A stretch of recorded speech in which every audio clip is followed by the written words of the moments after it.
Hello students, welcome to Learn Me Now. Today we will learn how to write an expansion of a proverb or an idea. Expansion को कैसे लिखा जाता है और उसे हम किस तरह से इम्प्रेसिव बना सकते हैं, इसके बारे में आज देखेंगे. So start how to write an expansion. Expansion लिखने के पहले क्वेश्चन को 2 बार पढ़ें और उन्हें समझने की कोशिश करें कि क्वेश्चन में जो प्रोवर्ब्स दिए गए हैं वो कैसे हैं, उनको आप कितना समझ पा रहे हैं और उससे रिलेटेड आपके पास कितना इंफॉर्मेशन है. उसके बाद क्वेश्चन पेपर में गिवन सभी क्वेश्चंस में से एक टॉपिक सेलेक्ट करें जिसके बारे में आपको लिखना है, जिसके बारे में आपके पास ज़्यादा से ज़्यादा इंफॉर्मेशन है, एग्जाम्पल है.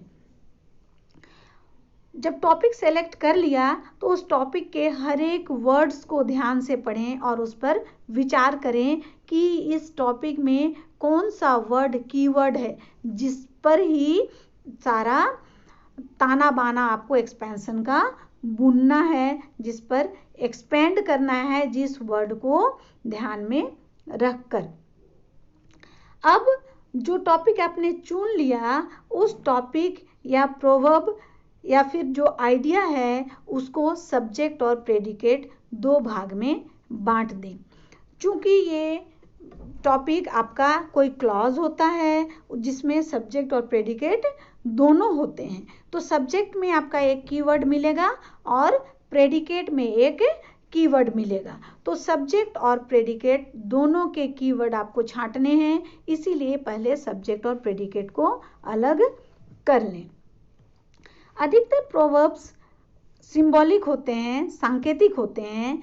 इनमें किसी व्यक्ति, जगह, एनिमल या थिंग के नाम या कुछ क्वालिटीज टॉपिक के सिंबल के रूप में होते हैं. इन्हीं सिंबल्स को आपको पहचानना है और समझना है कि ये सिंबल्स आपको क्या बता रहे हैं. उस सिंबल्स को आप कैसे इलेबोरेट कर सकते हैं, कैसे उसको एक्सप्लेन कर सकते हैं.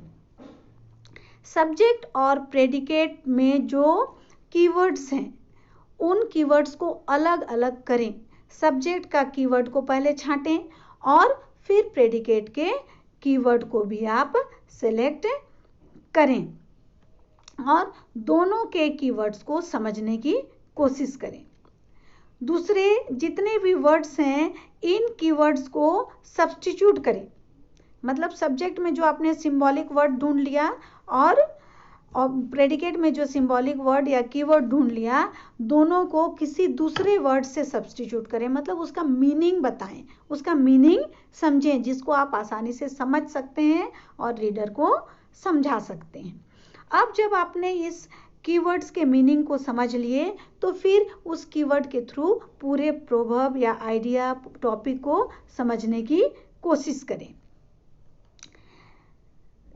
और जब आपने इस वर्ड को सब्स्टिट्यूट कर लिया, उसके मीनिंग को समझ लिया, तो आपको क्या करना है, प्रोवर्ब, कंप्लीट प्रोवर्ब को समझना है और समझने के बाद उसको एक्सप्लेन करना है.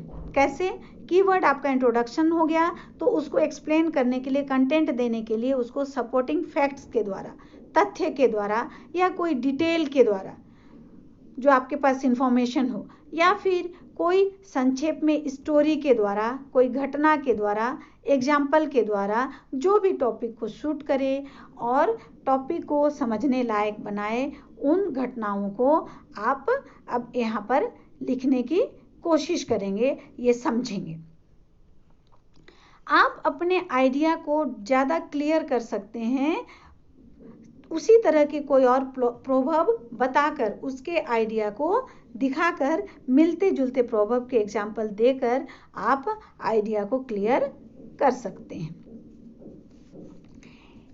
अब जब आपका आइडिया क्लियर हो गया, अब जब आप लिखने लगेंगे तो देखेंगे कि आपको एक लॉजिकल ऑर्डर में एक्सपेंशन को लिखना है.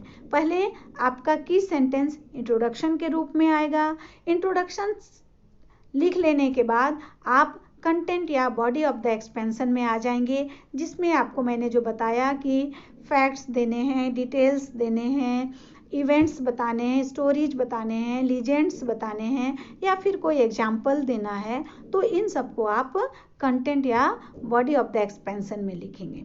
और बॉडी ऑफ द एक्सपेंशन लिखने के बाद आप उसको कंक्लूड करेंगे, उसका कंक्लूजन देंगे। कंक्लूजन में आप अपने व्यूज़ देंगे कि इस प्रोवर्ब से क्या सीख मिल रही है, ये बात आप रीडर को बताएंगे, या फिर जो आप एडवाइस करना चाहते हैं, अपना व्यूज बताना चाहते हैं, वो आप कंक्लूजन के रूप में रीडर को दे सकते हैं।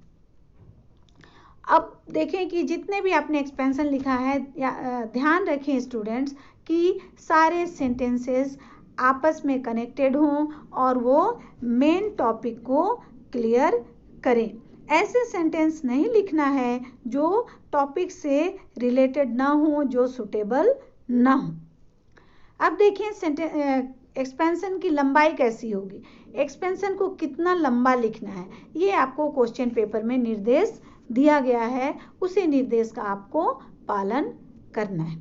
अब एक्सपेंशन की स्टाइल का भी ध्यान आपको रखना है कि किस स्टाइल में लिख रहे हैं। बहुत ज़्यादा कॉम्प्लिकेटेड वर्ड में अगर आप लिख देंगे तो रीडर को समझ में नहीं आएगा। इसीलिए आपका एक्सपेंशन का स्टाइल इजी होना चाहिए, क्लियर होना चाहिए, बिल्कुल स्पष्ट होना चाहिए, जो रीडर को इजीली, आसानी से समझ में आ सके।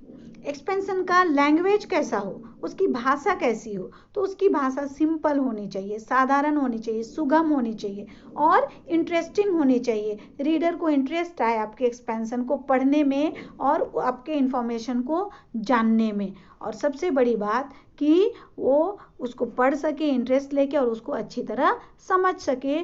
जो मैसेज आप रीडर को देना चाह रहे हैं वो रीडर तक आसानी से पहुंच सके।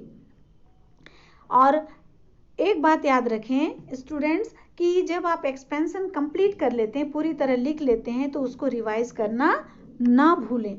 रिवाइज करने से दो फायदे होते हैं, एक तो आपका जो स्पेलिंग मिस्टेक है वो भी दिखाई देता है और ग्रामेटिकल मिस्टेक भी दिखाई देता है, और दूसरी बात, जो मिस्टेक आपने देख लिए उन मिस्टेक को करेक्शन करने का आपके पास समय रहता है, अभी आप उसको करेक्ट कर सकते हैं, जिससे कि एग्जामिनर के पास जाने से पहले आपका एक्सपेंशन बिल्कुल ही अच्छा हो और सटीक हो, फैक्ट हो और आपको ज़्यादा से ज़्यादा नंबर मिल सके। सो स्टूडेंट्स, आपको मेरा ये टिप्स एंड ट्रिक्स एक्सपेंशन लिखने के कैसे लगे?